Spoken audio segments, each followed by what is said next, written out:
भगवान को सच्चिदानंद स्वरूप क्यों कहा गया है? क्योंकि उन्हें भक्ति में लीन है। शंकर भगवान राम जी को सच्चिदानंद स्वरूप कह रहे हैं क्योंकि वो रामेश्वरम भगवान की स्थापना है। रामेश्वर नाम क्यों पड़ा? आज भी वहां का जो जल है वो स्थित है। रामेश्वरम नाम इसलिए पड़ा, राम जी ने स्वयं कहा है जो राम का ईश्वर है वो रामेश्वर है। और शंकर जी से पूछा गया इन्होंने रामेश्वर की स्थापना क्यों की? तो शंकर जी ने कहा जो हमारा ईश्वर मतलब शंकर भगवान, जो शंकर का ईश्वर है वो रामेश्वर है। दोनों में भिन्नता नहीं बताई। ईश्वर जो शंकर का ईश्वर कौन होता है? सच्चिदानंद स्वरूप। आज हमारे भगवान को सच्चिदानंद स्वरूप इसीलिए गया है जो अपने आप को खोज करके सत्य की राह पर चल करके उस परमात्मा की पहचान कर ले और उसके भजन में मगन हो जाए, उसे अपने आप का ख्याल भी ना रहे, उसे सच्चिदानंद स्वरूप कहते हैं।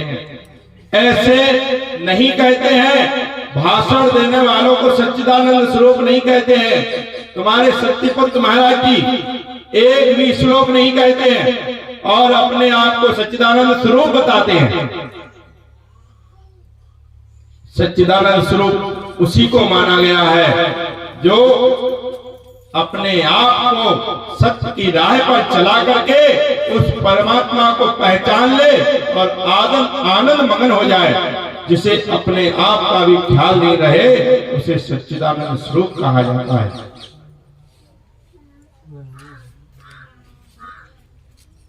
और आगे आप कोई जवाब पूछेंगे तो उसके लिए भी एक दृढ़ पर खड़ा रहेगा और आप पूछिए हम उसका जवाब देंगे, हम पूछेंगे आप उसका जवाब देना।